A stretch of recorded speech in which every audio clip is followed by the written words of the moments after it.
Hello and welcome to episode 6 of the Rome Remastered Historical Battle Walkthrough. In today's episode, we are playing the 6th historical battle, the Battle of Raphia. We are playing as the Seleucid Empire. We are facing off against the Egyptians. We both have spearmen, skirmishers, and cavalry, but we have elephants. We will use our elephants and cavalry to flank around on the left and right side of the enemy forces to quickly deal with their archers and cavalry. In the meantime, our pikemen will deal with their pikemen and other infantry units. May the best general win.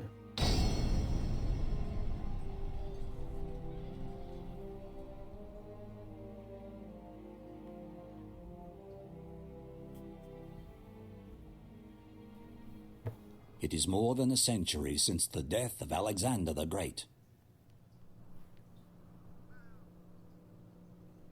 His glorious empire has shattered into a number of warring successor kingdoms.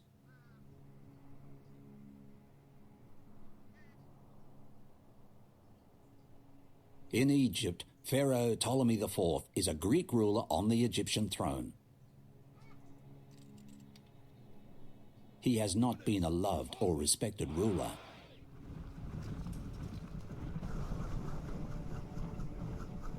He is so popular that his generals and governors have gone over to the rival Seleucids.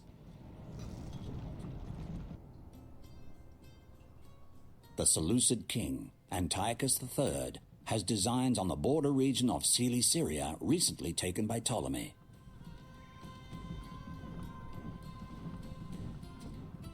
It is spring, in 217 BC, and the confrontation is nearing a climax. With Egypt weakened by defections, Antiochus has marched to war near the town of Raphia. Diplomacy has delayed the fighting long enough. Ptolemy's chariots and bowmen stand ready to unleash a storm of death upon the Seleucid ranks.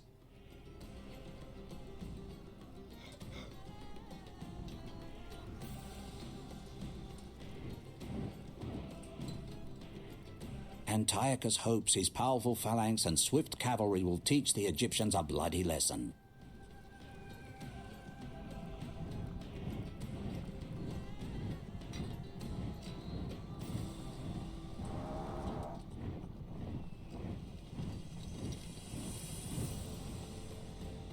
War now looms.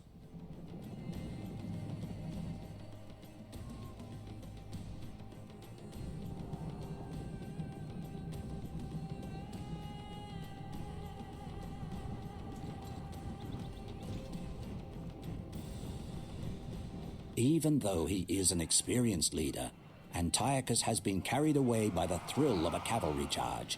He is cut off from the rest of his army.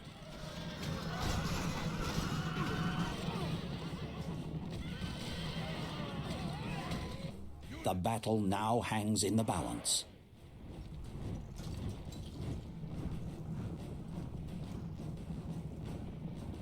The Seleucid king is in mortal danger, surrounded by enemies.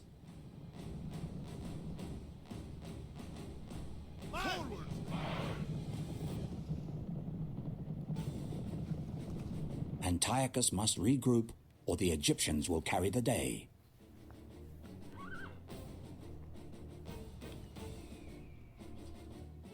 First of all, I, Alexander the Great, am not dead. Second of all, let us show these Egyptians who the new ruler of this land will be. Now in this battle, the strategy to victory is actually quite simple. In my opinion, this is actually one of the easiest battles, historical battles, Rome Remastered, or in the Rome game, the original. So, the first thing we have to do is get our own general out of danger. I like sending him back about here, and then sending 2 to 3 heavy cavalry units to assist. Then what I like to do is to move my elephants a bit away from the main force to the left and right flank, and then spread out my infantry line a bit more, just so we have greater coverage through our spears. Then I move my remaining cavalry unit, or cavalry units, that I decided to leave behind with the main force, about in the middle of the army.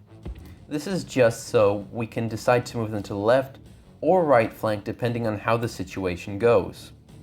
The skirmishers will stay in the front for right now.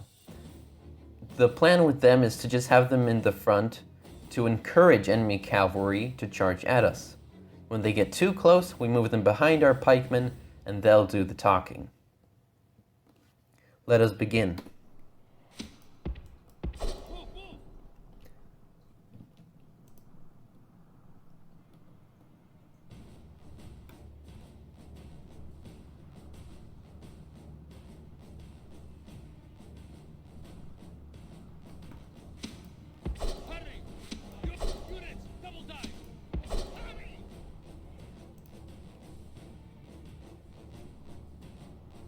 So what I'm going to do is move my general just behind I'm going to send them back behind the main forces, behind the infantry, and then have my cavalry engage with the enemy forces that were just pursuing him.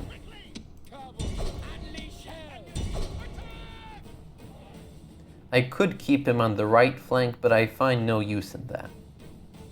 And as you see, the enemy forces are rearranging their formation to match with our movements. So what I'm going to do is move my cavalry unit that stayed with the main force to the left flank. The purpose of this is because we already have 3 cavalry units on the right flank, so we need some on the left flank as well. What I'm planning to do here is wait for the enemy chariots to get close, to be baited in by our skirmishers. Then our elephants will charge in and deal with them. But we have to be very careful. The enemy archers have flaming arrows, which will deplete the elephant's morale extremely quickly. Now, I will continue pursuing these cavalry units, but only with one of my units, because they will likely come back, but they've already lost so many men that they're not going to put up much of a fight. And just as I expected, they came back, so we're not too worried, because we anticipated that. Now we see the chariots getting closer, so we're going to charge our elephants in. I'm also going to put my skirmishers behind the main force, and I'm also going to send in my cavalry to begin helping. Although the elephants can hold their own, we do have to be careful about their morale, because these fire arrows will be a big problem. We also have to be very careful about the enemy pikeman units and other infantry units, because obviously they are a great counter to cavalry and elephants.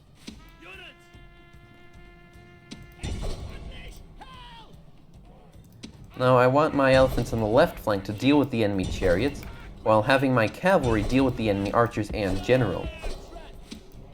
This is effective because it stops the enemy from using fire arrows because they're engaged with our cavalry, but it also deals with the enemy chariots and other units that are a pain to deal with.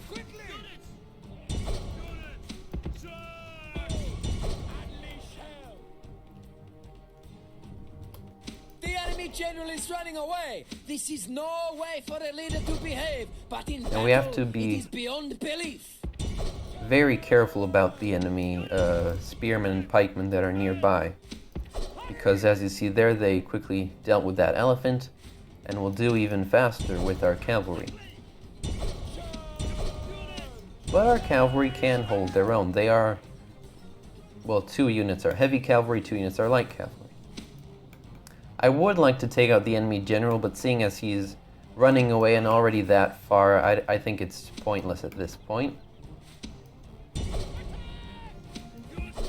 As you see, I am being very, very careful about the enemy spearmen. Even though I want to take out the enemy forces here, I will try to avoid contact if it's necessary. And as you see, the enemy forces slowly send units to engage with our main force. This is fine because we can just simply surround them. But we do have to be careful because of not only friendly fire, but because their soldiers are a bit more stronger, more experienced. They can put up a better fight. So that's why I always send multiple units to deal with one of their units. And as you see, the majority of their forces are routing by now. So what I'm just doing is sending cavalry to help the elephants chase them down, but also sending a few cavalry units to chase down routing units. And as you see, that unit is broken. And seeing as the enemy cavalry has been defeated, we can move our skirmishers up because there isn't really a threat that we have to worry about for them.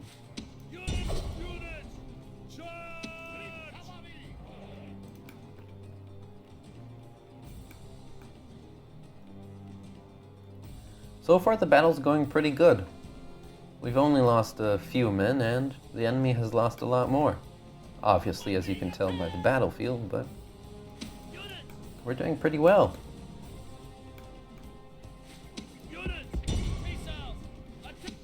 I do want to take out the enemy camel archers because they may seem insignificant, but they will start picking off our soldiers. And when we have slow-moving pikemen, that's not a good thing when they have very fast and mobile units.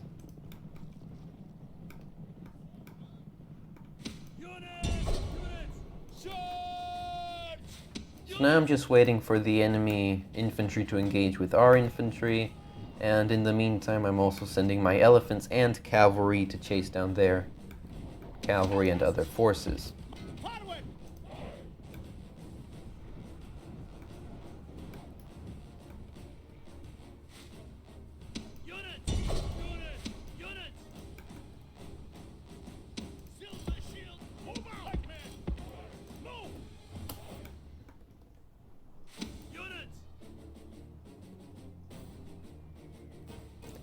Although the elephants are very strong, I always try to send at least one cavalry unit with them. Even though they're only facing off against a few archers, they're quite big and massive, so it's difficult for them to trample all of them, while cavalry can easily chase them down and deal with them.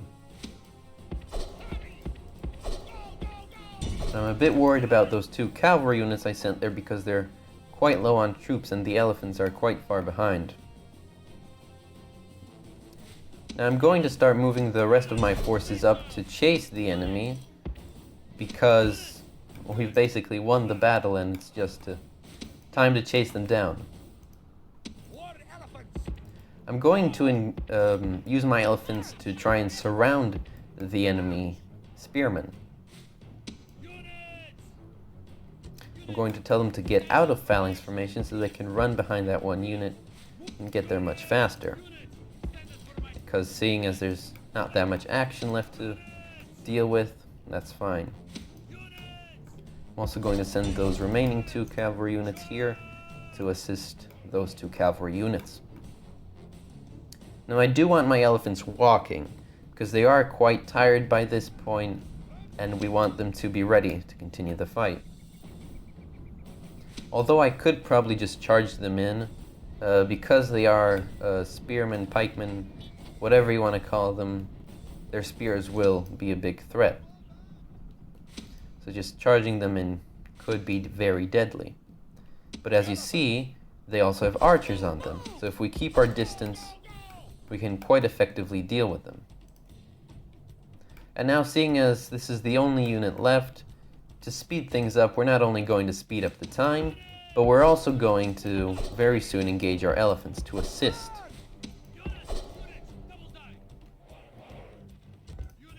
The enemy army is in flight! Pursue them! Drive them from the battlefield! Guess they don't want to die. Alright, well that's victory. Utterly beaten. This is a crushing victory, worthy of a great general. Yes, it is. And that's why they call me Alexander the Great. Alright, so we took about 171 casualties, not including friendly fire, which there probably was some but very little of. And we've destroyed the entire enemy force. 108 of them still survived, but because not only does there's no campaign to continue after this, but because we've massacred them in such a way, there's none of them left. I'd like to thank you all for watching this Rome Remastered historical battle walkthrough. I hope you enjoyed this video. Thank you for watching, and I hope to see you watching the next one. Thank you.